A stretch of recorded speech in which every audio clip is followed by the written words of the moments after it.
This month marks the beginning of my 11th year serving at St. Clement's.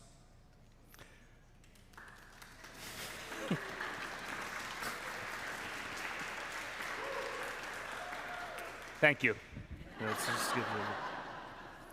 Before that, I was the white pastor to a predominantly black congregation at Jane and Lawrence in the city's West End. My very first Sunday there was the parish's annual celebration of Black History Month. It was my first exposure to the song, "Lift Every Voice and Sing." Known as the Black National Anthem, the song narrates the black community's resilience and rising in the face of slavery, led by a God who had not forgotten them. These were heady and hopeful days in my parish because, among other things, the U.S. had just elected its first black president. Down the road from the church was a strip mall that contained what quickly became my favorite local establishment, Lloyd's Jamaican Restaurant. I was making very little money, and at Lloyd's, I could get the fried chicken lunch special with rice and peas for $2.99. I still remember my first time there. I approached the counter. "For here to go." "For here." He handed me my order, and I found a seat to sit in. Hanging near the cash register was a poster with a mashup of 3 images: Obama, Martin Luther King Jr., and Bob Marley. I took in my surroundings and ate my lunch, but I couldn't finish it because there was so much food. I approached the counter somewhat sheepishly to ask for a to-go container. Lloyd looked at me and asked what I thought of his food. I said it was amazing, but I just couldn't finish it all. He said, "Give me that," and he took my container. And I thought, great, I'm the only white person in here, and I've just offended the proprietor by not finishing his food. Then Lloyd proceeded to do something that I still remember to this day.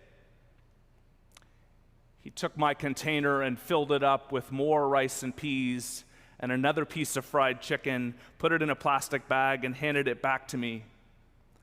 "Glad you enjoyed it." I returned there as many weeks as I could for 5 years.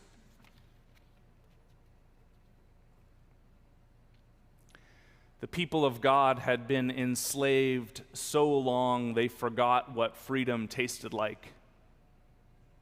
400 years under Pharaoh, making bricks and breaking their backs for the man. Till one day an announcement comes from the Lord: "I'm coming, we leave tonight." I don't care what the calendar says, this is now the first month. This is where your story starts over. Slaughter an innocent animal and paint the blood on the doorposts and the lintel of the houses where you eat it. You must eat it hurriedly, with a belt around your waist, shoes laced up, and a staff in your hand. You must eat it roasted with unleavened bread and bitter herbs. Leave nothing till morning. For here to go. To go. Do not leave your house or walk through that door till God passes by. You're about to walk out of a door you are never stepping back through. For tonight I shall pass over and strike down the firstborn of your oppressor, both child and animal, and you must remember this feast for all time.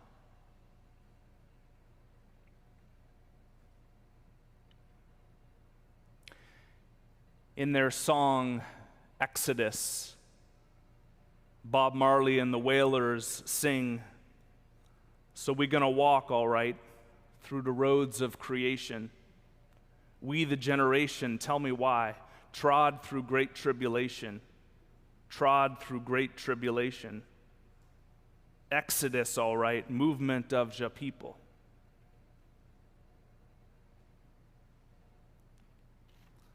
The Apostle Paul writes that all creation is groaning for the children of God to be revealed. Certainly it was wailing that midnight when God passed through and fulfilled his awful promise of deliverance. When old slaveholder Pharaoh summoned Moses and Aaron and said, "Get out of here." Pharaoh's own firstborn son and animals lying dead among the wreckage of his so-called empire.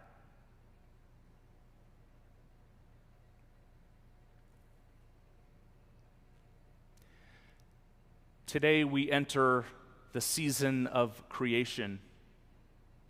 It's an international ecumenical movement linking our discipleship with our stewardship.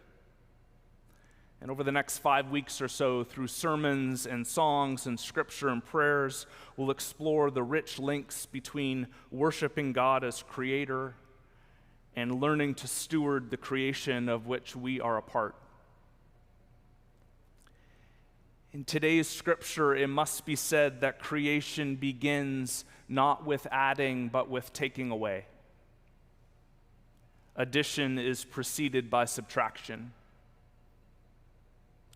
In the mathematics of God's redemption, God gives Pharaoh till the count of 10. 10 separate plagues, each an attempt to convince Pharaoh to let God's people go. It reads like a list of the Creator commanding his creation to participate in this deliverance of God's people. First, the water turns to blood and becomes undrinkable, but Pharaoh's techno-wizards find a workaround, and Pharaoh says, "I'm not letting you go." Then came the frogs, the mosquitoes, the flies, the death of livestock, the skin lesions, the hail from above, the locusts from below, and then utter darkness. 9 different headlines on the evening news. 9 different examples of creation going haywire, but Pharaoh refuses to face reality. It is not until the death of his firstborn child that the scales fall from Pharaoh's myopic eyes and the words fall from his lips, "Go."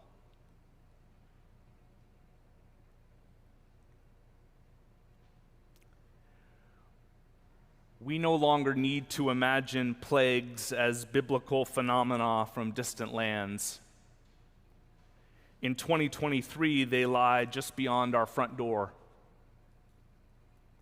Water you can't drink, air you can't breathe, darkness from the smoke of forests burning.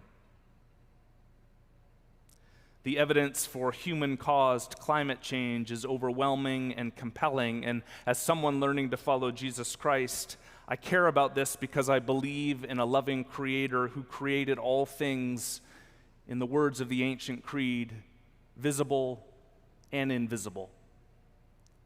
And just because I can't perceive something God has made doesn't mean it's not valuable. And just because I can perceive something doesn't mean it's mine for the taking. As one of my seminary professors put it, to be Christian is to be eccentric, literally centered outside of yourself in the person of Jesus. No matter who you are listening today, your most foundational identity is as a child of God. For we are made in the image of God, and that means we're in this together. Last year, St. Clement's partnered with Christian conservation organization A Rocha, and we delivered a 5-week series on following Jesus alongside creation. According to A Rocha's survey of church-going Christian youth, 91% are worried about climate change and nature loss, and 92% believe that caring for creation is an essential act of discipleship in the church's mission. We believe that too. Keep your eye on our newsletter, The Anchor, for ways to get involved in the coming weeks. But in the meantime, I'd like to close with a story about hope. For it is hope that has the power to break through the overwhelm and the guilt and the despair, to remind us of what is foundationally most true.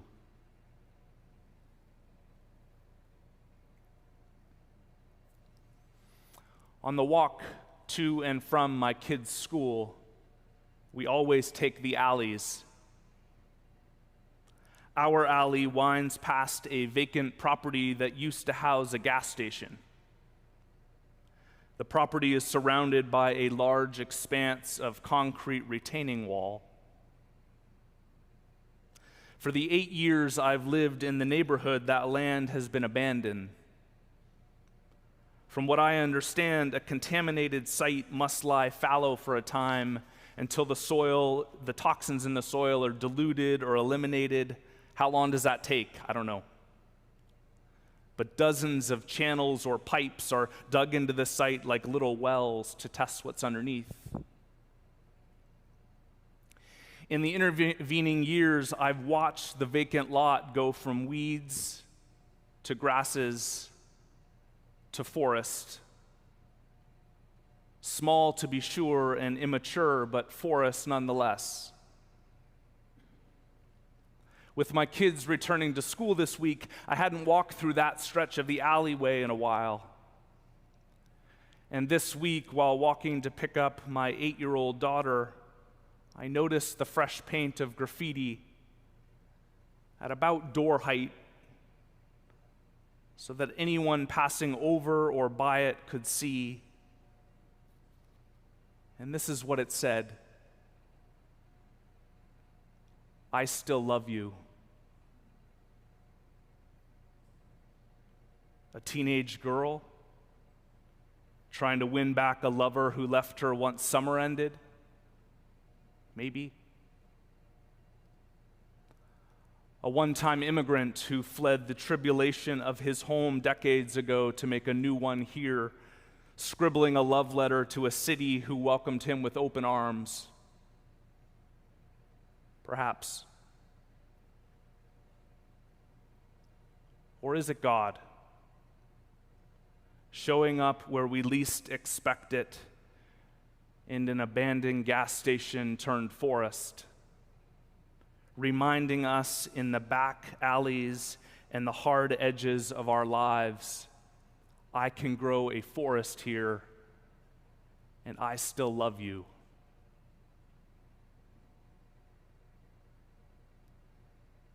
For it is only God's love that will sustain us and deliver us from all the things we assumed would never change, out there and in here.